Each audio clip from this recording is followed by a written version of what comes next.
नमस्ते साथियों, मैं देशराज गुर्जर स्वागत करता हूं आप सभी का आपके अपने प्लेटफॉर्म निष्ठा क्लासेज में। दोस्तों, व्याकरण पढ़ने की अपनी श्रृंखला में आज का अपना विषय बिंदु है विशेषण।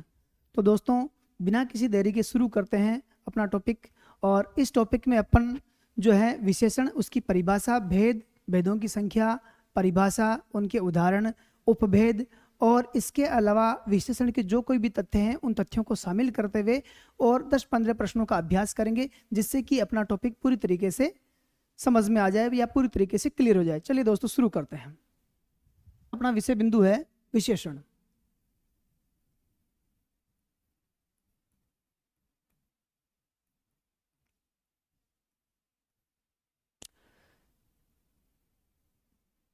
विशेषण की परिभाषा से अपन शुरुआत करते हैं।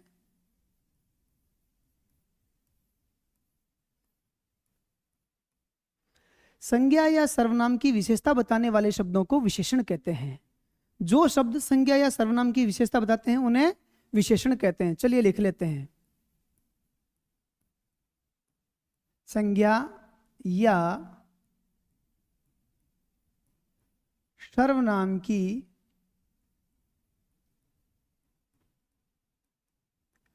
विशेषता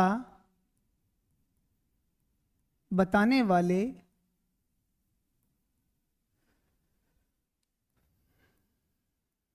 शब्दों को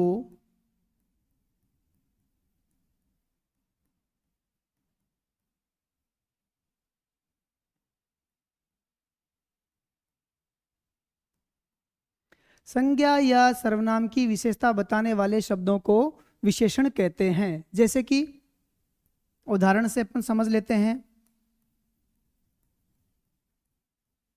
जैसे कि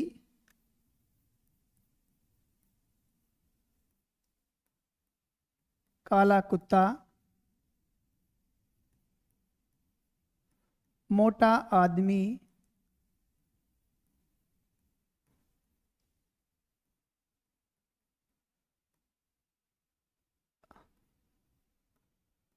लंबी लड़की, मीठा आम और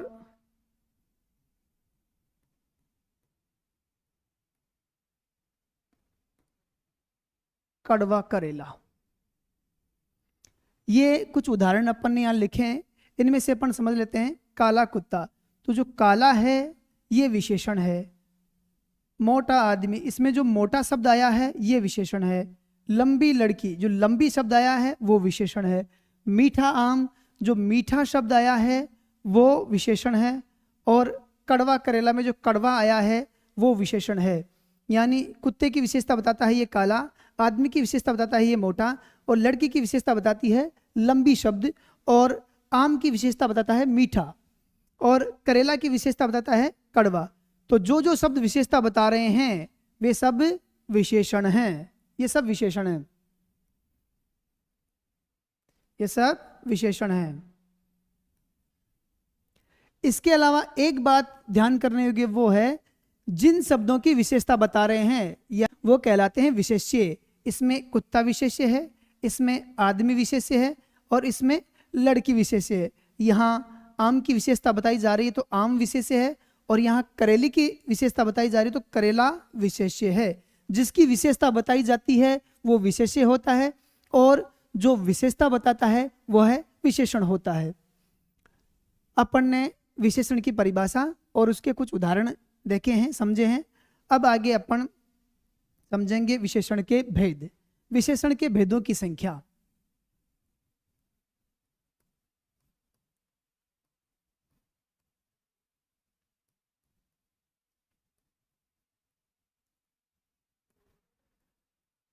विशेषण के 4 भेद प्रमुख रूप से माने जाते हैं। हालांकि कई विद्वान 5 और 6 भी मानते हैं, लेकिन प्रामाणिक रूप से 4 ही भेद माने जाते हैं।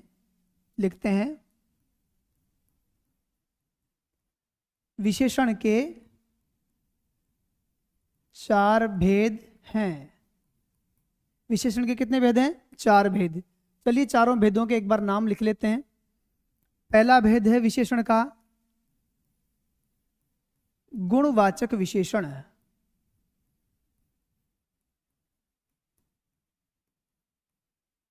पहला भेद है गुणवाचक विशेषण। और दूसरा भेद है विशेषण का संख्यावाचक विशेषण।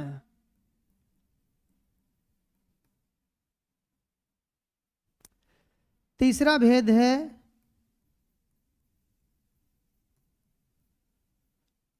परिमाणवाचक विशेषण।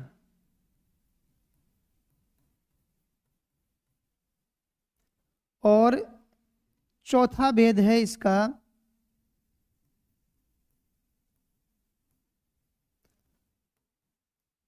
संकेतवाचक या सार्वनामिक विशेषण।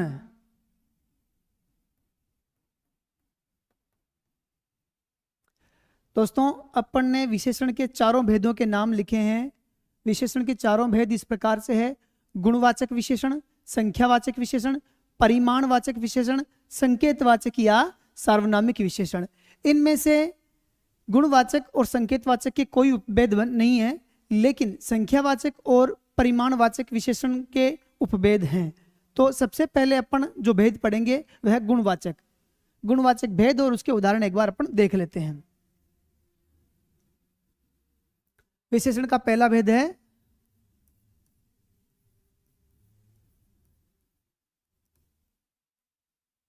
गुणवाचक विशेषण।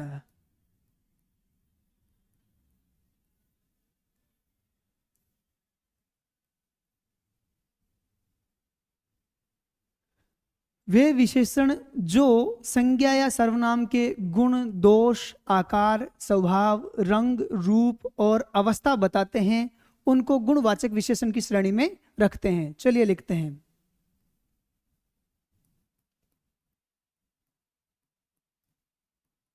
वे विशेषण शब्द जो संज्ञा या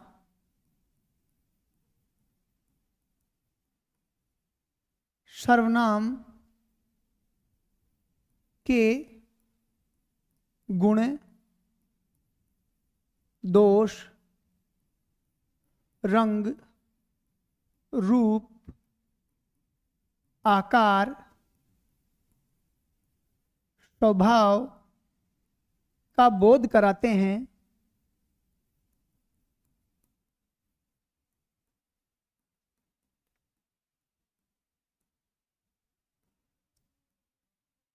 उन्हें गुणवाचक विशेषण कहते हैं।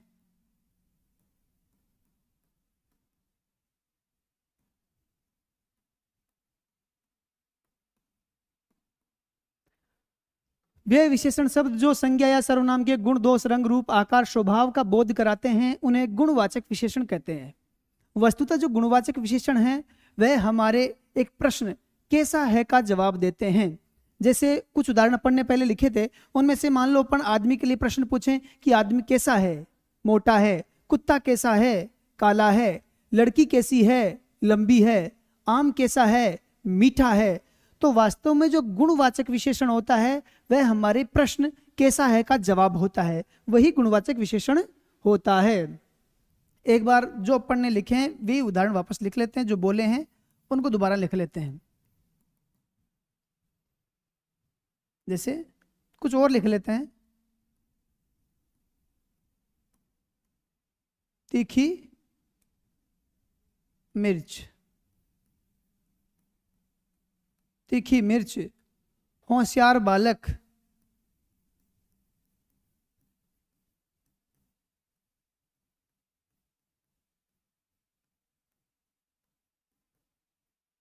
बलवान आदमी, है ना।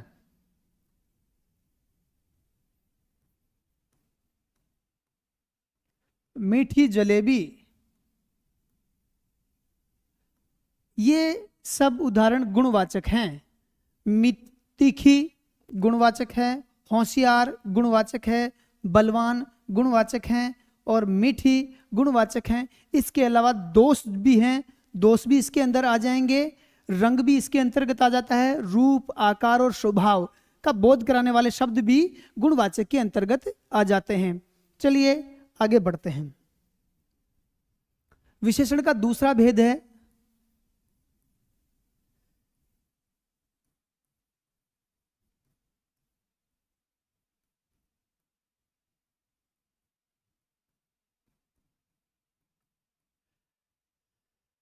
संख्यावाचक विशेषण।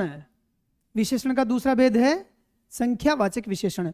वे विशेषण शब्द जो संज्ञा या सर्वनाम की निश्चित या अनिश्चित संख्या का बोध कराते हैं उन्हें संख्यावाचक विशेषण कहते हैं। कि इसके दो उपभेद हैं, निश्चित संख्यावाचक विशेषण और अनिश्चित संख्यावाचक विशेषण।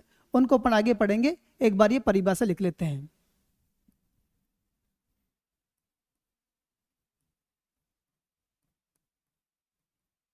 वे विशेषण शब्द जो संज्ञा या सर्वनाम की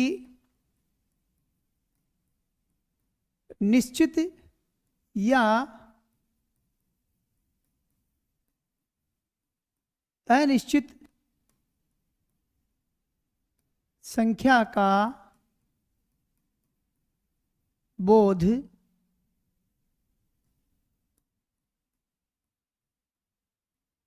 कराते हैं उन्हें संख्यावाचक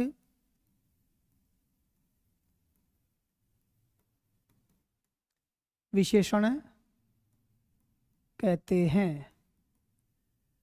वे शब्द जो संज्ञा या सर्वनाम की निश्चित या अनिश्चित संख्या का बोध कराते हैं उन्हें संख्यावाचक विशेषण कहते हैं। जैसे उदाहरण से समझ लेते हैं। देखो, इसमें मैं संख्यावाचक विशेषण के जो दोनों रूप हैं यानी निश्चित संख्यावाचक और अनिश्चित संख्यावाचक उनके और निश्चित संख्यावाचक के जो चार उपभेद आएंगे आगे उन सभी के शब्दों का उदाहरण इसमें शामिल करेंगे। बाद में उनका वर्गीकरण अपन कर लेंगे तो पूरी तरीके से समझ में आ जाएगा। निश्चित संख्यावाचक के देख लेते हैं एक बार। जैसे कि 1, 2,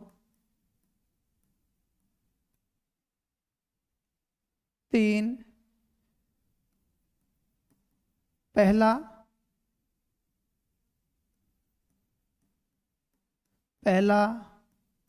दूसरा,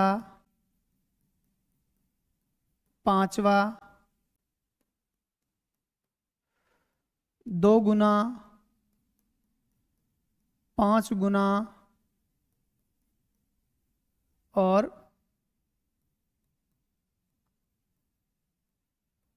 8 गुना।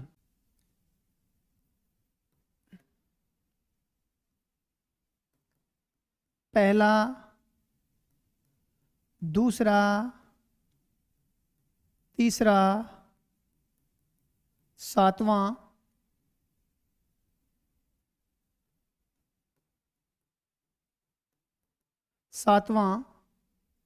ये तो निश्चित संख्या के हो गए। इनमें से अनिश्चित संख्या के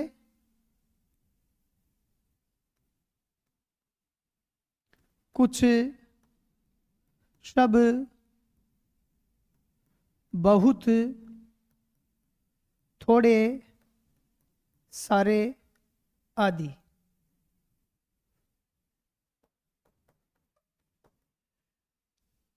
ये संख्यावाचक विशेषण के उदाहरण हैं।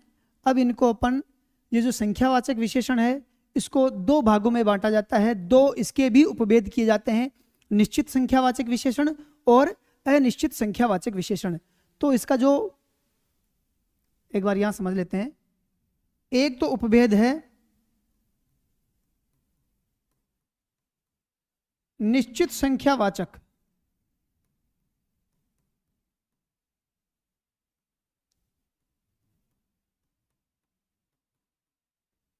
निश्चित संख्यावाचक विशेषण, और दूसरा इसका उपभेद है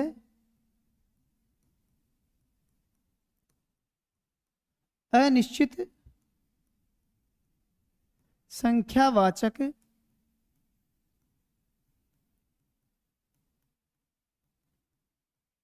संख्यावाचक विशेषण के दो उपभेद हैं, निश्चित संख्यावाचक और अनिश्चित संख्यावाचक विशेषण। अपन एक बार इन दोनों उपभेदों को समझ लेते हैं और दोनों का उदाहरण देख लेते हैं, तो अपना ये थोड़ा सा क्लियर हो जाएगा।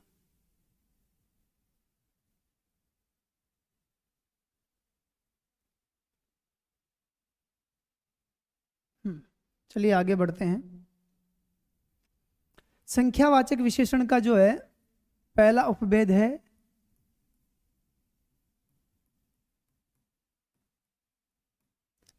निश्चित संख्यावाचक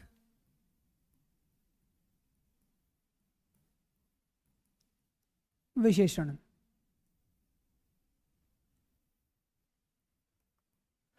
निश्चित संख्यावाचक विशेषण संख्यावाचक का पहला उपभेद। तो वे विशेषण जो संज्ञा या सर्वनाम की निश्चित संख्याओं का बोध कराते हैं उन्हें निश्चित संख्यावाचक विशेषण कहते हैं। चलिए लिख लेते हैं।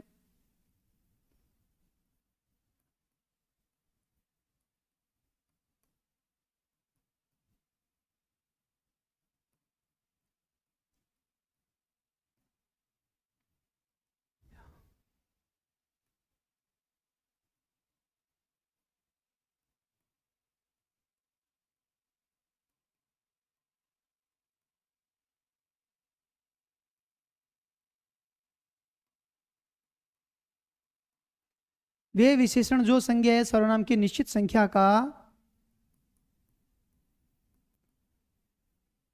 बोध कराते हैं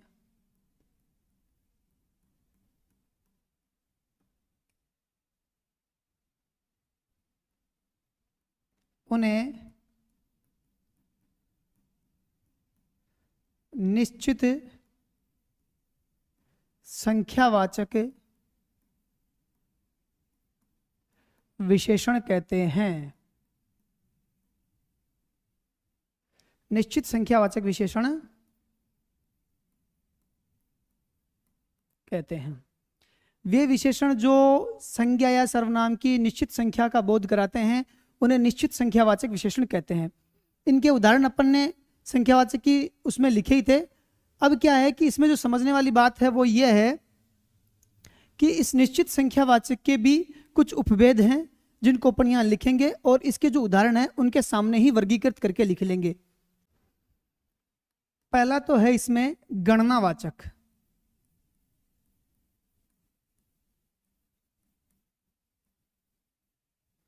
दूसरा है इसमें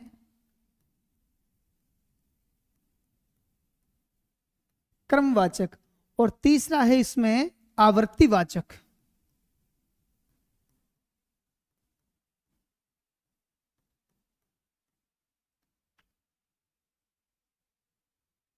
आवर्तीवाचक और चौथा है इसमें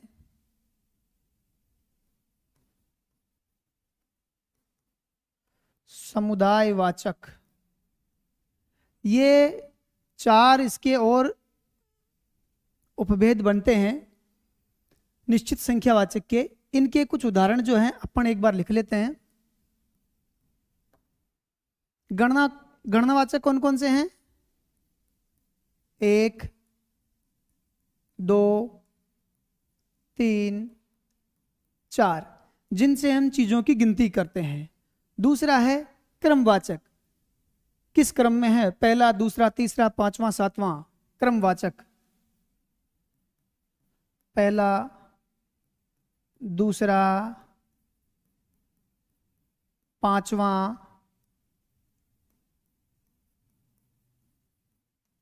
सातवां। यह है क्रमवाचक। फिर है आवर्तीवाचक, जैसे 2 गुना, 7 गुना और 9 गुना। इसके बाद में है समुदायवाचक। समुदायवाचक में उन विशेषणों को गिनते हैं जो बंच बनाते हैं, जो इकट्ठा किसी चीज का बोध कराते हैं। जैसे दोनों, तीनों,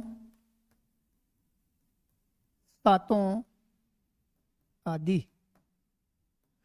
तो अपन ने पढ़ा है संख्यावाचक का पहला उपभेद निश्चित संख्यावाचक विशेषण। वे विशेषण जो संज्ञा या सर्वनाम की निश्चित संख्या का बोध कराते हैं उन्हें निश्चित संख्यावाचक विशेषण कहते हैं। निश्चित संख्यावाचक विशेषण के भी 4 उपभेद हैं, गणनावाचक, क्रमवाचक, आवर्तीवाचक और समुदायवाचक। ये अपन ने पढ़ लिए हैं। अब बात करते हैं अनिश्चित संख्यावाचक विशेषण की।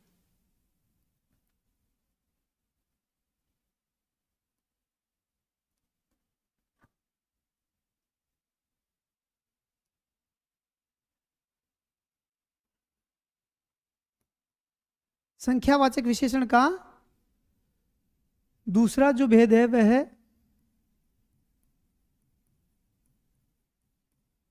अनिश्चित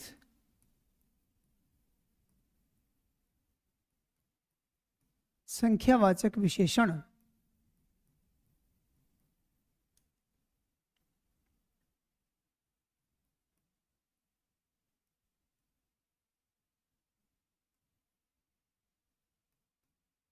अनिश्चित संख्यावाचक विशेषण वे विशेषण जो निश्चित संख्या का बोध नहीं कराते हैं उनको अनिश्चित संख्यावाचक विशेषण कहते हैं। इसके कोई उपभेद नहीं है, तो लिखते हैं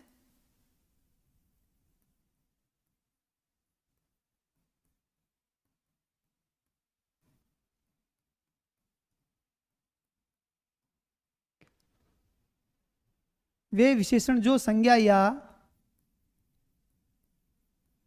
सर्वनाम की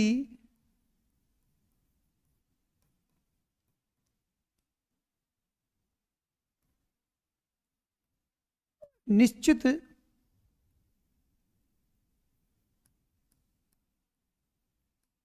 संख्या का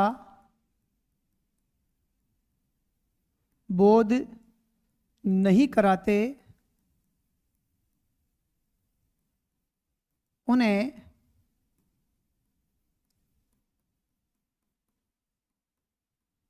अनिश्चित संख्यावाचक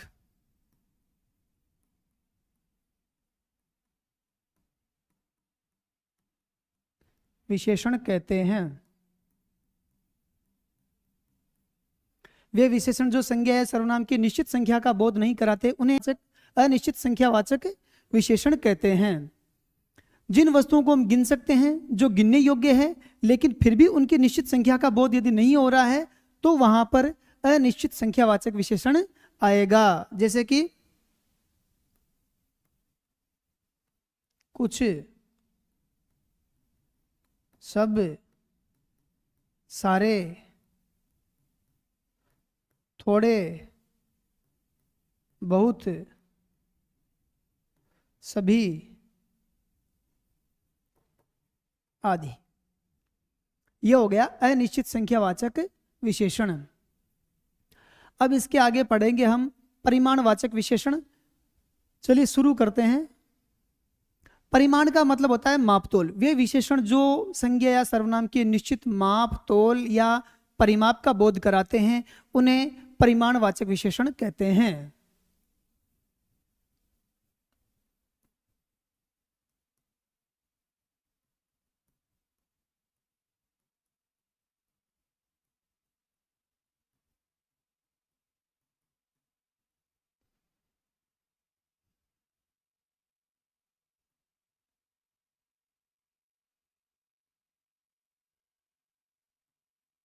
वे विशेषण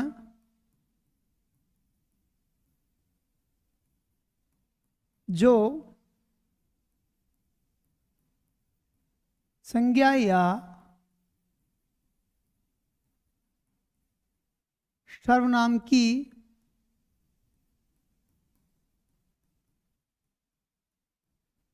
निश्चित या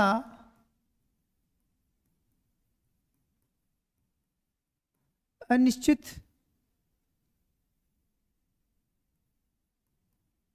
माप या तोल या परिमाप का बोध कराते हैं उन्हें परिमाणवाचक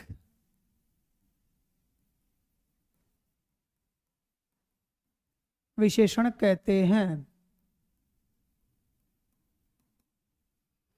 वे विशेषण जो संज्ञा या सर्वनाम के निश्चित या अनिश्चित माप, तौल या परिमाप का बोध कराते हैं उन्हें परिमाणवाचक विशेषण कहते हैं। इसमें भी निश्चित और अनिश्चित का इसलिए आया है क्योंकि परिमाणवाचक विशेषण के भी दो भेद होते हैं, निश्चित परिमाणवाचक और अनिश्चित परिमाणवाचक। उदाहरण देख लेते हैं।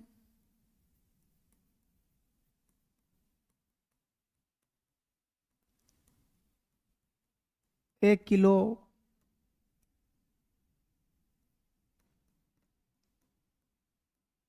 2 लीटर, 5 मीटर, कुछ, थोड़ा, बहुत, जरा सा आदि। यह है परिमाणवाचक विशेषण की परिभाषा और उसके उदाहरण। इसके भी दो उपभेद हैं, निश्चित परिमाणवाचक विशेषण और अनिश्चित परिमाणवाचक विशेषण।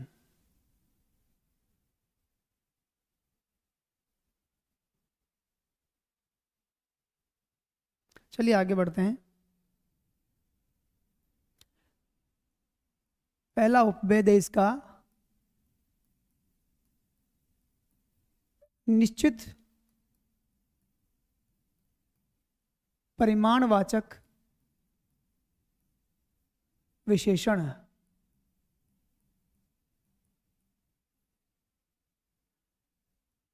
निश्चित परिमाणवाचक विशेषण जो निश्चित परिमाप का बोध कराते हैं, इसमें लिखने की ज्यादा जरूरत है नहीं, निश्चित परिमाणवाचक है, निश्चित परिमाप का बोध कराएंगे।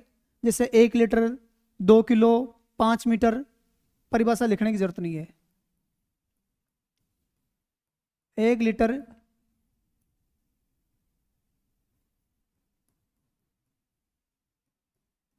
2 किलो,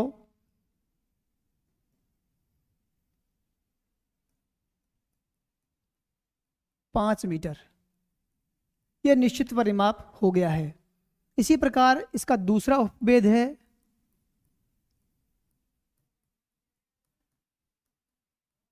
अनिश्चित परिमाणवाचक विशेषण।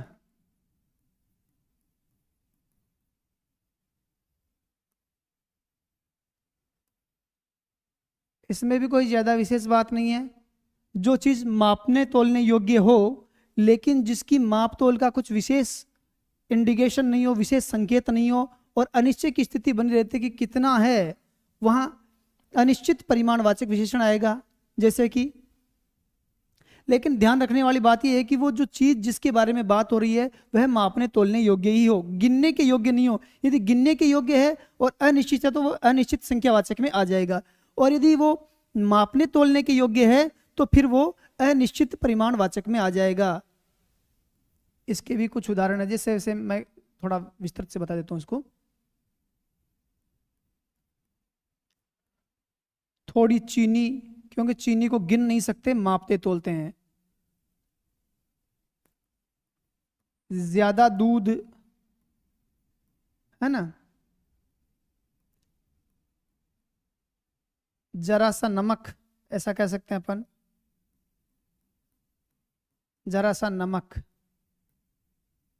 तो जिन भी चीजों को हम मापते हैं तोलते हैं उनके लिए जरा, थोड़ा, ज्यादा, बहुत ऐसे अनिश्चित शब्द हैं तो उनके लिए अनिश्चित परिमाणवाचक शब्द आएगा। और कह सकते हैं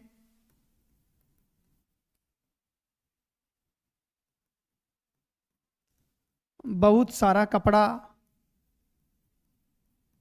ऐसे। तो ये सारी बात अपने को समझ में आ गई है। अब तक जो अपन ने पढ़ा है वे अपन 3 भेद पढ़ चुके हैं विशेषण के, गुणवाचक और संख्यावाचक, परिमाणवाचक। आगे जो पढ़ने वाले हैं वह है सार्वनामिक या संकेतवाचक विशेषण। चौथा भेद है विशेषण का, चौथा भेद जिसको बोलते हैं अपन संकेतवाचक या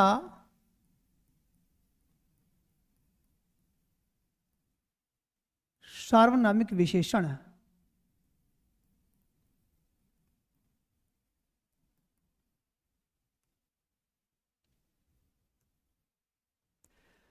वे विशेषण शब्द जो संज्ञा या सर्वनाम की, इसमें क्या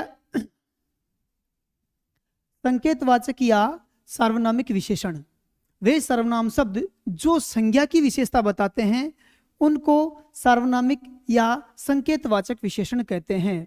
इसमें विशेष बात यह है कि सर्वनाम शब्द ही होते हैं लेकिन संज्ञा की विशेषता बताते हैं।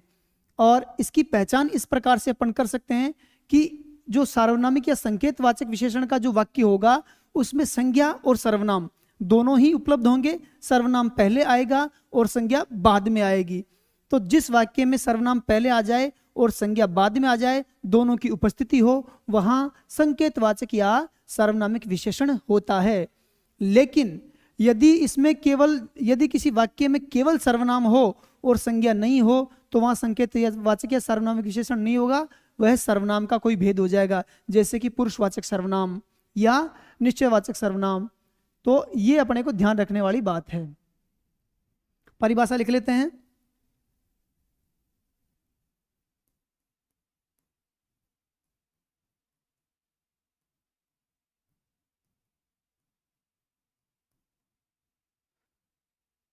वे सर्वनाम शब्द जो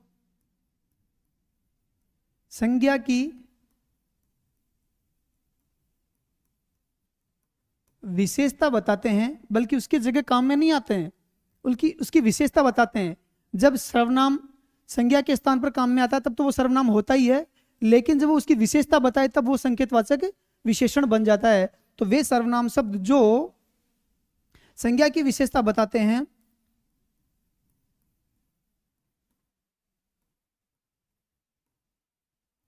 उन्हें वे सर्वनाम शब्द जो संज्ञा की विशेषता बताते हैं उन्हें संकेतवाचक विशेषण या सार्वनामिक संकेतवाचक विशेषण या सार्वनामिक विशेषण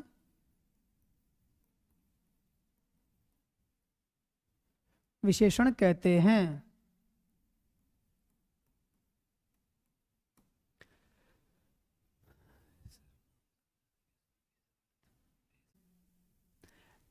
उदाहरण में अपने को जो पकड़ने वाली बात है वो यही है कि वाक्य में संज्ञा और सर्वनाम दोनों उपस्थित होनी चाहिए। सर्वनाम पहले आएगा और संज्ञा बाद में आएगी, तो वहां पर सार्वनामिक या संकेतवाचक विशेषण हो जाएगा। एक वाक्य से अपन इसको देख लेते हैं।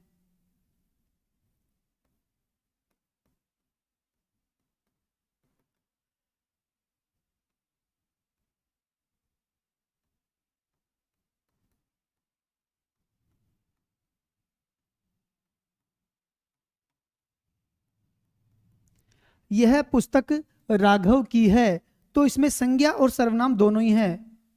पुस्तक संज्ञा है और यह सर्वनाम है। तो यह सर्वनाम यहाँ पर सर्वनाम के रूप में नहीं आया है, बल्कि सार्वनामिक या संकेतवाचक विशेषण के रूप में आया है। तो पहली बात इसकी विशेषता यह है कि संज्ञा और सर्वनाम दोनों उपस्थित होते हैं और सर्वनाम हमेशा पहले आता है। एक और उदाहरण देख लेते हैं। वह लड़की सुंदर नृत्य करती है। वह लड़की सुंदर नृत्य करती है, तो इसमें लड़की संज्ञा है और वह सर्वनाम है, लेकिन सर्वनाम संकेतवाचक विशेषण के रूप में आया है। तो अपन ने सर्वनाम के जो हैं चारों भेद पढ़ लिए हैं। चारों भेदों में से जिन दो भेदों को उपभेद आते हैं वो उपभेद पढ़ लिए हैं। सभी के अपन ने उदाहरण देख लिए हैं।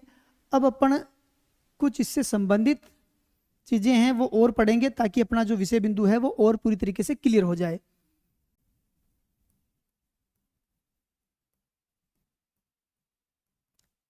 प्रविशेषण जानते हैं। प्रविशेषण किसे कहते हैं? परिभाषा।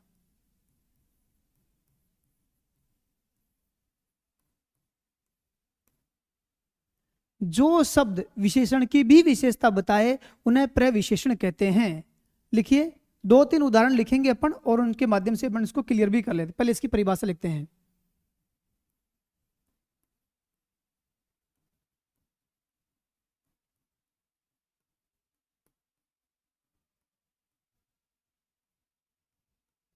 जो शब्द विशेषण की विशेषता बताते हैं उन्हें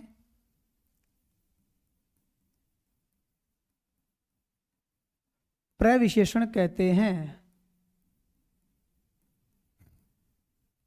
जो शब्द विशेषण की विशेषता बताते हैं उन्हें प्रविशेषण कहते हैं। 2 उदाहरणों से समझ लेंगे। पहला उदाहरण लिखते हैं, जैसे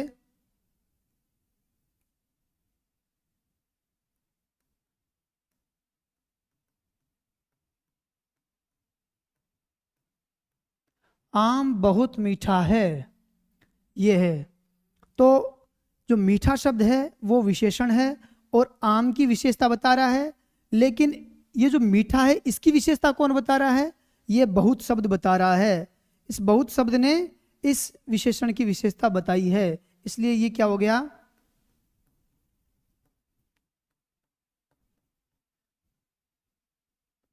प्रविशेषण। इसलिए ये हो गया है प्रविशेषण। एक उदाहरण और देख लेते हैं।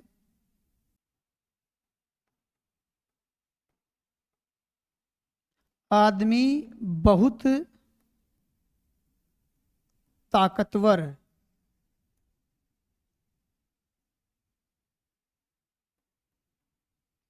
आदमी बहुत ताकतवर है। तो आदमी की विशेषता कौन बता रहा है? ताकतवर। और इस ताकतवर शब्द की विशेषता कौन बता रहा है?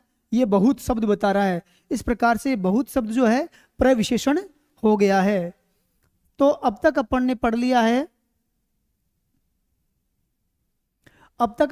लिया है, विशेषण, विशेषण की परिभाषा, उसके भेद, उपभेद और उदाहरण वगैरह, और इससे संबंधित एक तथ्य जो है वो है प्रविशेषण। ये भी अपन ने पढ़ लिया है। तो विशेषण के बारे में यदि अपने को टॉपिक कंप्लीट करना है तो इससे संबंधित 2 और चीजें बच जाती है। यदि वो अपन सीख लेते हैं तो विशेषण का अपना प्रकरण पूरा कंप्लीट हो जाएगा। एक है विशेषण की अवस्थाएं हैं और दूसरा है विशेषण शब्दों का निर्माण। विशेषण शब्द कैसे बनते हैं, चलिए शुरू करते हैं।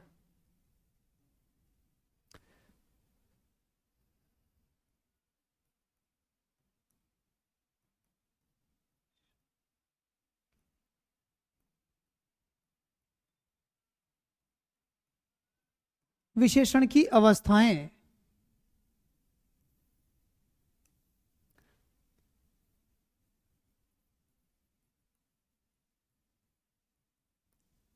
विशेषण की 3 अवस्थाएं होती है।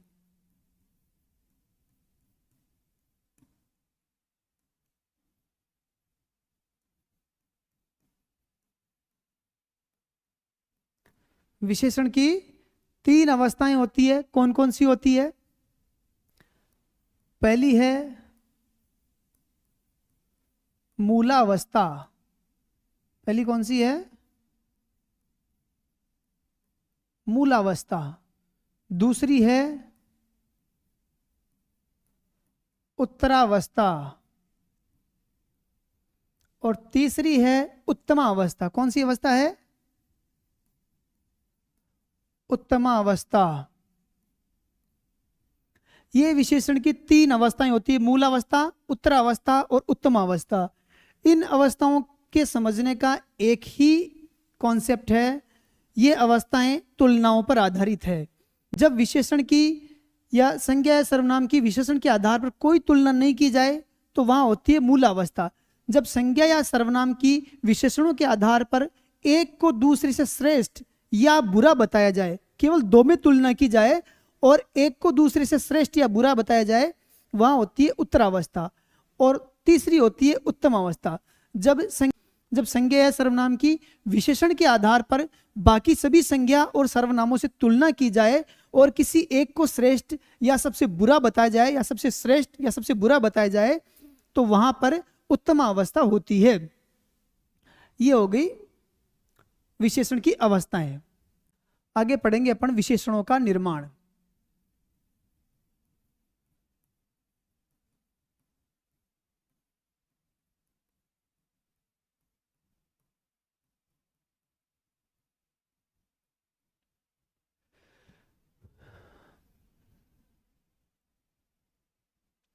देखो, कुछ तो होते हैं मौलिक विशेषण, वो अपने आप में मूल रूप से विशेषण ही होते हैं, उनका किसी अन्य वर्गीकृत शब्द से उनका निर्माण नहीं होता है। कुछ शब्द ऐसे होते हैं जो संज्ञा से, सर्वनाम से, क्रिया से और अव्यय से विशेषण बनते हैं। तो संज्ञा से, सर्वनाम से, क्रिया से और अव्यय से विशेषण कैसे बनेंगे, उनको एक बार कुछ शब्दों का उदाहरण दे करके हम यहाँ पर देख लेंगे।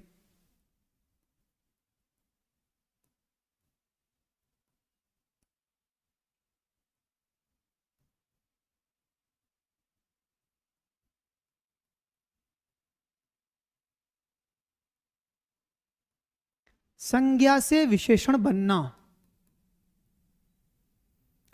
एक उदाहरण अपन लेते हैं। जयपुर, जयपुर शब्द है व्यक्तिवाचक संज्ञा। यदि इससे बना विशेषण बनेगा तो वो क्या बनेगा, जयपुरी। एक और शब्द अपन देखते हैं, राजस्थान।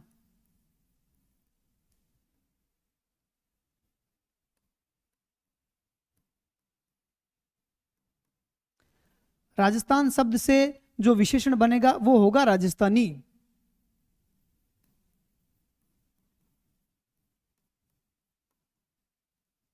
इसी प्रकार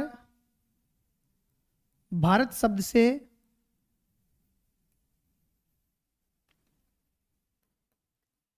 भारतीय, ये तो हो गई व्यक्तिवाचक संज्ञाओं से अपन ने देखा है। अभी संज्ञा का देख रहे हैं, उनमें भी व्यक्तिवाचक का देख रहे हैं। जातिवाचक संज्ञा में अपन देखेंगे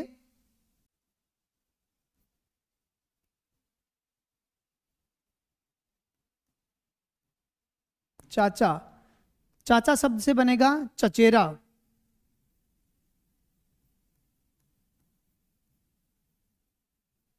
शहर,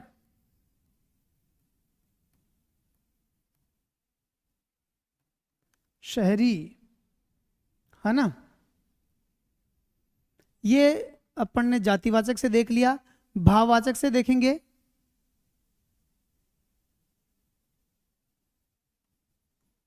दया, दयालु, क्रोध,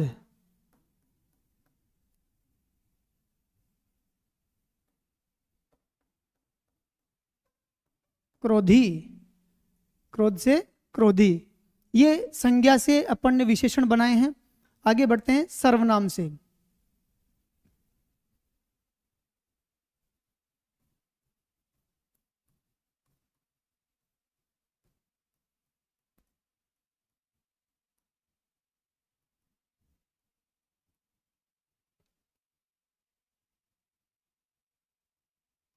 सर्वनाम से विशेषण बनना कैसे बनते हैं,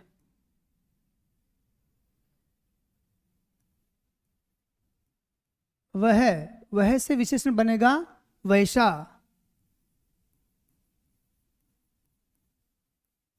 जो, जैसा। मैं से बनेगा मेरा।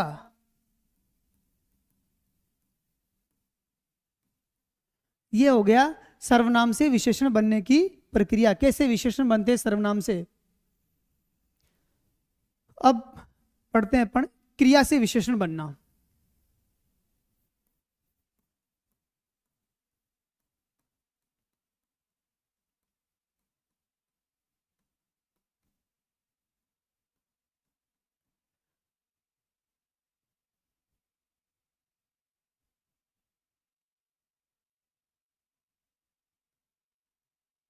लड़ना, लड़ना क्रिया से बनेगा लड़ाकू।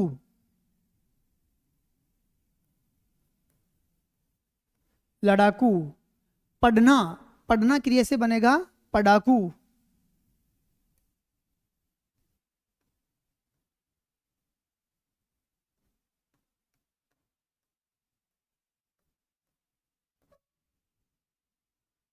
पढ़ाकू। फिर होगा झगड़ना, झगड़ना से बनेगा झगड़ालू। इस प्रकार क्रियाओं से विशेषण बनते हैं।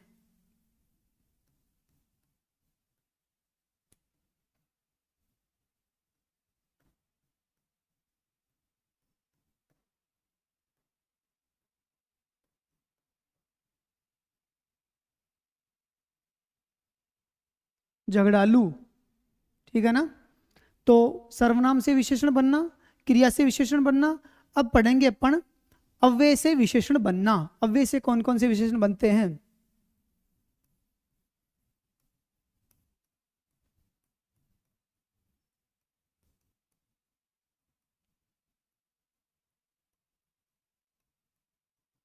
कुछ ज्यादा उदाहरण इसके नहीं है, जैसे बाहर से बाहरी, भीतर से भीतरी, ऊपर से ऊपर से ऊपरी। ये अव्यय से विशेषण बनने की प्रक्रिया है। अव्यय से कैसे विशेषण बनते हैं ये देख लिए अपन ने। तो अपन ने विशेषण का जो पूरा टॉपिक है वो पढ़ लिया है। अब क्या करेंगे, अपन विशेषण के कुछ प्रश्न हल करेंगे, जिससे कि अपना ये टॉपिक पूरी तरीके से समझ में आ जाए, पूरी तरीके से क्लियर हो जाए। चलिए शुरू करते हैं।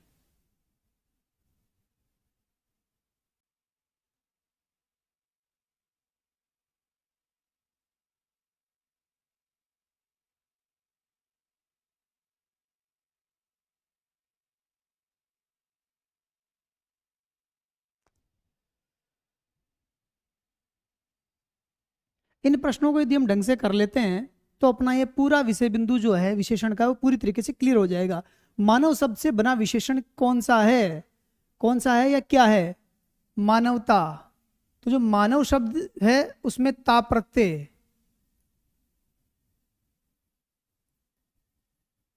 मानव में ता प्रत्यय लगाने से मानवता शब्द बना है, जो कि भाववाचक संज्ञा है, यानी कि विशेषण नहीं है।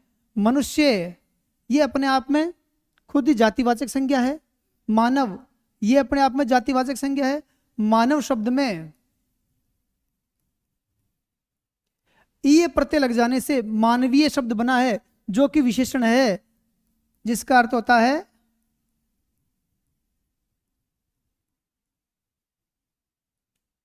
मानवीय का अर्थ होता है मानव जैसा। मानव जैसा, तो कैसे का उत्तर दे रहा है कि कौन कैसा लग रहा है, मानव जैसा। ये बना है इसका।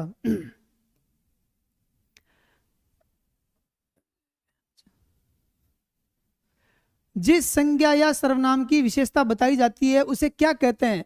तो अपन ने शुरुआत में पढ़ा था कि जिस संज्ञा या सर्वनाम की विशेषता बताई जाती है उसको विशेष्य कहते हैं। ये उत्तर अपना हो गया है। चलिए आगे बढ़ते हैं।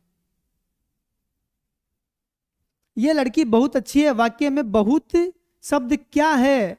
तो जो विशेषण की भी विशेषता बताए उनको प्रविशेषण कहते हैं। अच्छी ये शब्द विशेषण है, लेकिन इस अच्छी की भी विशेषता बता रहा है ये बहुत, इसलिए ये बहुत जो है प्रविशेषण हो गया है। ये अपन ने भी पढ़ाई था। चलिए आगे बढ़ते हैं। इस कक्षा में 40 छात्र हैं।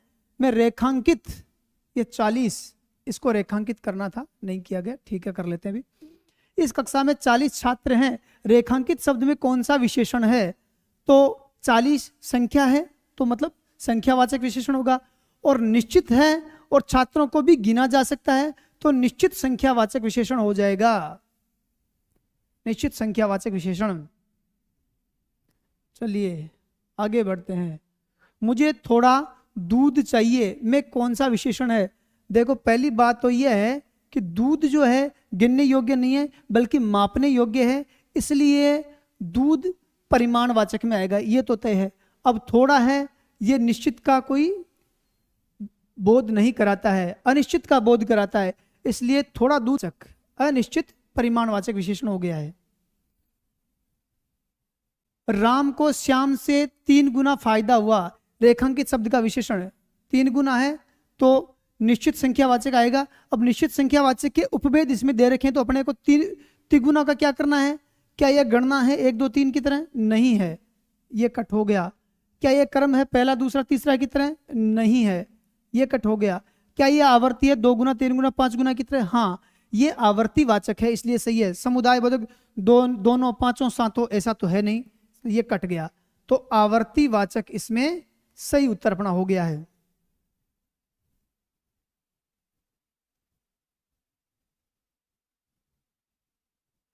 इनमें से कौन सा विशेषण शब्द संज्ञा शब्द से नहीं बना हुआ है?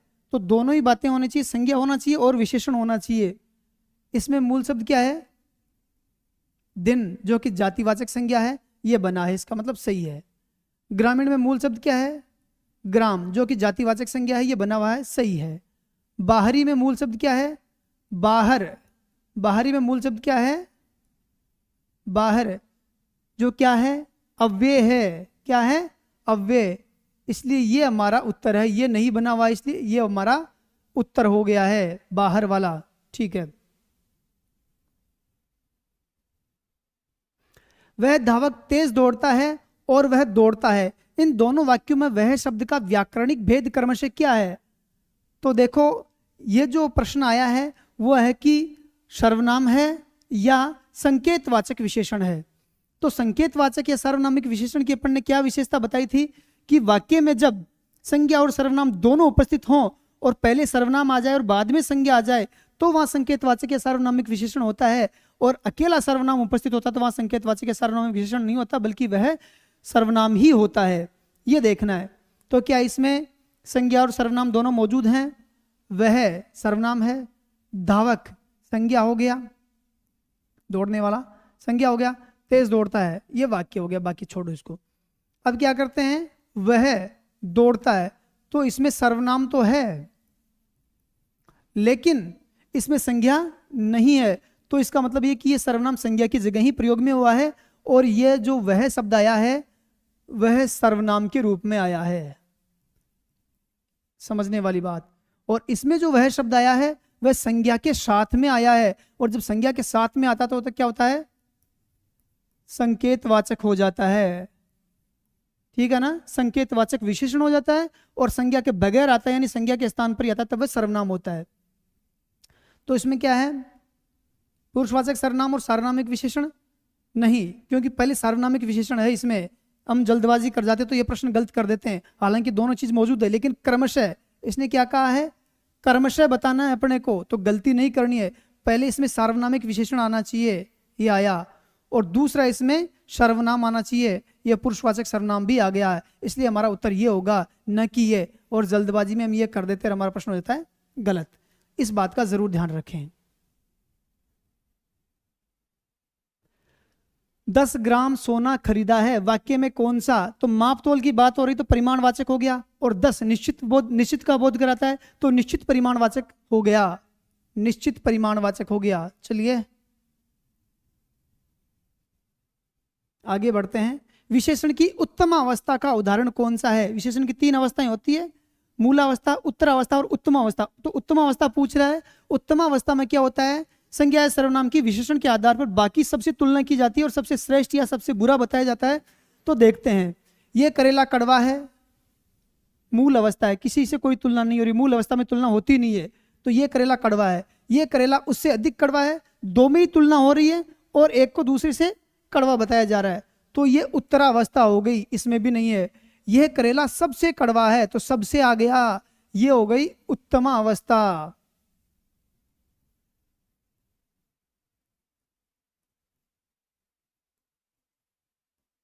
उत्तम अवस्था, उत्तम अवस्था हो गई भाई। ठीक है। निम्नलिखित में से कौन सा शब्द भाववाचक संज्ञा से बना हुआ विशेषण नहीं है? यानी 3 शब्द ऐसे होंगे जो भाववाचक संज्ञा से बने होंगे। देखते हैं। लोभी, मूल शब्द क्या है? लोभ, भाववाचक संज्ञा है और लोभी बना है, सही है। बुद्धिमान में बुद्धि, यह भी भाववाचक है, क्योंकि कॉन्सेप्ट जो प्रत्यय संप्रत्यय जो होते हैं, यानी जो छुआ नहीं जा सकता, जो देखा नहीं जा सकता, उनको अपन भाववाचक संज्ञा में मानते। बुद्धि को देख नहीं सकते, छू नहीं सकते, तो बुद्धि में जो मान प्रत्यय लग जाने के कारण बना है, तो ये दोनों ही भाववाचक संज्ञा हैं। आप, ये भी संप्रत्यय है, एक अवधारणा है, तो ये भी भाववाचक संज्ञा है, प्राथमिक नहीं है। तो ये तीनों ही भाववाचक संज्ञा से बने हुए हैं और ये हमारा उत्तर हो गया। प्रधानमंत्री का आवास 5वीं मंजिल पर है, वाक्य में 5वीं कौन सा? तो 5वीं आ रहा है तो संख्यावाचक, और 5 आ रहे हैं तो ये निश्चित संख्या भी हो गए। अब निश्चित संख्यावाचक के भी 4 भेद होते हैं, देखते हैं। गणना 1 2 3 है क्या? नहीं है। क्रम है क्या? पहला दूसरा तीसरा चौथा पांचवा? हाँ है, ये 5वां बता रखा है इसमें, तो क्रमवाचक है। आवर्ती है क्या? 2 गुना 3 गुना 5 गुना? नहीं है। समुदायवाचक है, दोनों तीनों पांचों? नहीं है, तो ये क्रमवाचक हो गया। चलिए अपन ने अपना जो है